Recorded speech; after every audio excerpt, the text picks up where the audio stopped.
Hello friends, आज के video में हम लोग एक्सरसाइज 3.4 का बाटले और शेपर्ड बुक का जो दो इम्पोर्टेंट क्वेश्चंस बाकी था वो आज के वीडियो में हम डिस्कस करेंगे। चलिए शुरू करते हैं। शो दैट 12 नंबर क्वेश्चन है ये। Show that if x n is unbounded then there exist a subsequence x n k such that limit of 1/xn के इक्वल टू 0। कहता है कि अगर एक सीक्वेंस मेरे पास ऐसा है कि वो अनबाउंडेड है, एक्सन एक सीक्वेंस है जो अनबाउंडेड है, तो देयर एग्जिस्ट ए सबसीक्वेंस, तो उसका एक सबसीक्वेंस मिलेगा मुझे जो एक्सन के है, एक्सन के फॉर्म में होगा और उसका रेसिप्रोकल का जो लिमिट होगा वो 0 होगा। उसका रेसिप्रोकल का लिमिट, उसका लिमिट नहीं, ठीक है। तो देखिए एक्सन अगर अनबाउंडेड है, मुझे बोल दिया है कि एक्सन अनबाउंडेड है, देखिए एक्सन अनबाउंडेड है, तो there exist n1 belongs to n such that x of n1 is greater than equal to 1, क्योंकि वो अनबाउंडेड है, वो लेस देन नहीं हो सकता है, ठीक है। मॉड ऑफ बाउंडेड होने से क्या था, mod of x n is less than equal to कोई m था, where m is a real number greater than 0, ठीक है। तो अनबाउंडेड है मतलब क्या है, वो लेस देन हो ही नहीं सकता है, वो ग्रेटर देन 0 का मतलब एक ऐसा एक्शन का एक ऐसा एलिमेंट मुझे जरूर मिलेगा जो 1 से बड़ा होगा, ठीक है। तो फिर देखिए also n2 is greater then n1, तो मैं n2 अगर n1 से बड़ा कोई एक, अभी x ऑफ n1 का मतलब आप ये मत समझिए कि वो फास्ट एलिमेंट ही है, वो फास्ट एलिमेंट नहीं है, वो fifth element, sixth element, 10th element कुछ भी हो सकता है जो 1 से बड़ा है, ठीक है। फास्ट एलिमेंट भी हो सकता है।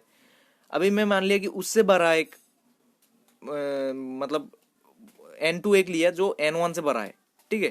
तो x of n2 is greater than equal to 2, मतलब 2 से बड़ा एक, मतलब नॉर्मली आप बोल सकते हैं कि 2 से बड़ा एक एलिमेंट मुझे इस सीक्वेंस का मिलेगा। इसी तरीके से हम 3 से बड़ा एक एलिमेंट इस सीक्वेंस का मिलेगा, 4 से बड़ा एक एलिमेंट इस सीक्वेंस का मिलेगा मुझे। ऐसे ऐसे करते करते n के अगर ले लिया, ठीक है, तो हम इसको, ये ऐसा नहीं है कि 2 से बड़ा है इसलिए n2 लिया, मतलब n2 से इसका n2 का कुछ रिलेशन है, ठीक है, कोई रिलेशन नहीं। 2 से बड़ा है इसलिए जस्ट इसको हम सिंप्लिसिटी के लिए n2 लिखा है, 1 से बड़ा है इसलिए n1 लिखा है। इसी तरीके से हम क्या लिख सकते हैं, एक्सन के is greater than equal to k, ठीक है। एक्सन के इसी तरीके से xn2 is greater than equal to 2, xn3 is greater than equal to 3, इसी तरीके से xnk is greater than equal to k, ठीक है। मतलब k से बड़ा एक एलिमेंट भी मुझे मिलेगा क्योंकि ये अनबाउंडेड है, कोई भी नेचुरल नंबर के लिए बाउंडेड नहीं होगा। आप कैसे बड़ा, मतलब कुछ भी नेचुरल नंबर जितना बड़ा लेंगे वो उससे बड़ा एक एलिमेंट इस सीक्वेंस का मिलेगा ही मिलेगा, क्योंकि ये अनबाउंडेड है। तो इसको हम रेसिप्रोकल करने से क्या बोल सकते हैं, 0 greater than equal to 1 by mod of action के is less than equal to, ये रेसिप्रोकल करने से ये मतलब उल्टा हो जाता है। तो ग्रेटर देन इक्वल टू वो लेस देन इक्वल टू हो जाएगा और ये रेसिप्रोकल हो जाएगा 1 बाई के।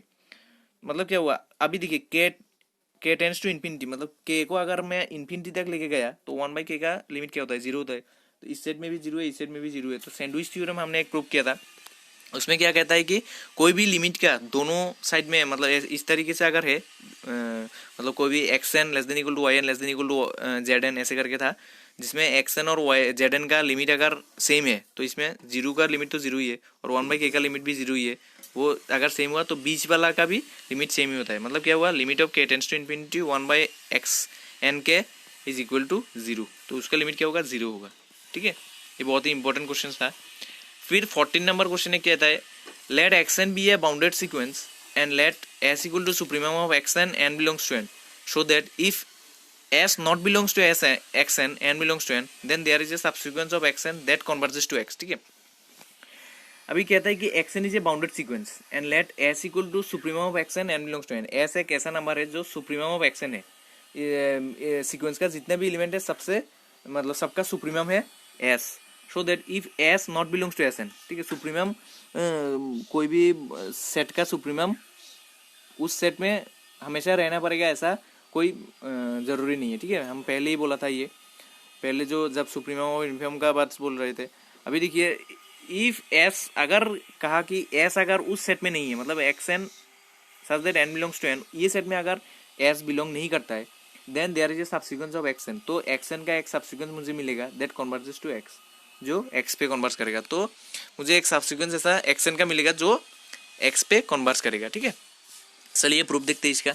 Bye the definition of supremum we know for every epsilon greater than 0 there exist a x n, so that definition of supremum में हमें क्या कहता है, एस माइनस एप्सिलॉन और एस के बीच में एक ऐसा एलिमेंट उस सीक्वेंस का मुझे जरूर मिलेगा, ठीक है।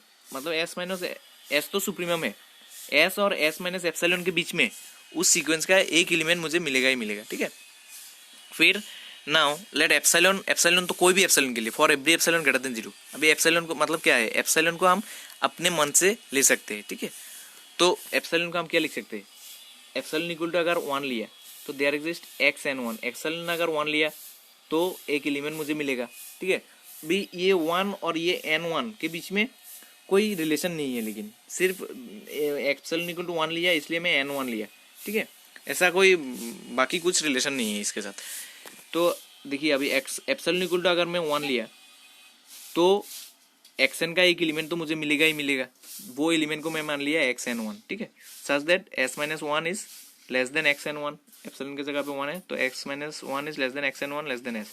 अभी अगर एप्सिलॉन को अगर हाफ लिया मतलब 1/2 तो देयर एग्जिस्ट तब भी एक एलिमेंट ऐसा मुझे मिलेगा, ठीक है, जो एस माइनस एप्सिलॉन और एस के बीच में बिलोंग करेगा, तो वो एलिमेंट को मैं मान लिया x n 2 such that x s minus half is less than x n 2 less than s. इस तरीके से एप्सिलॉन इक्वल टू अगर 1/3 ले लिया तो उसमें भी एक एलिमेंट मुझे मिलेगा इसके बीच में, तो उसको हम ले लिया एक्स एन 3, ठीक है, x n 3 such that s minus 1/3 is less than x n 3 less than s, ठीक है। इस तरीके से अगर कंटिन्यू करता रहा तो उसके बाद मुझे क्या मिलेगा, एप्सिलॉन इक्वल टू 1/k अगर मैं ले लिया तब भी मुझे एक ऐसा एलिमेंट मिलेगा सच दैट उसको हम मान लिया, नाम दिया मान लीजिए एक्सन के, ठीक है, एक्सन के एक ऐसा एलिमेंट मिलेगा such that s minus 1/k is less than x n k less than s, ठीक है।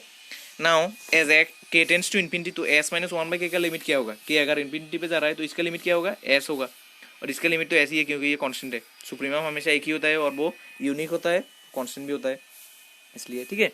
तो दोनों साइड में लिमिट क्या है, एस है, तो फिर से सैंडविच थ्योरम का हम यूज करके क्या बोल सकते हैं, limit of action k exist and is equal to s, ठीक है, limit of action k exist and is equal to s, मतलब एक्सन के का एस, मतलब एस मुझे क्या दिखाना था, एस पे एक ऐसा सब सीक्वेंस मुझे मिलेगा जो एस पे कन्वर्स कर रहा है, ठीक है, subsequence of x n then there is a subsequence of x n that converse to x, तो एक सबसीक्वेंस एक्सन के मुझे मिल गया जो एस पे कन्वर्स कर रहा है, ठीक है।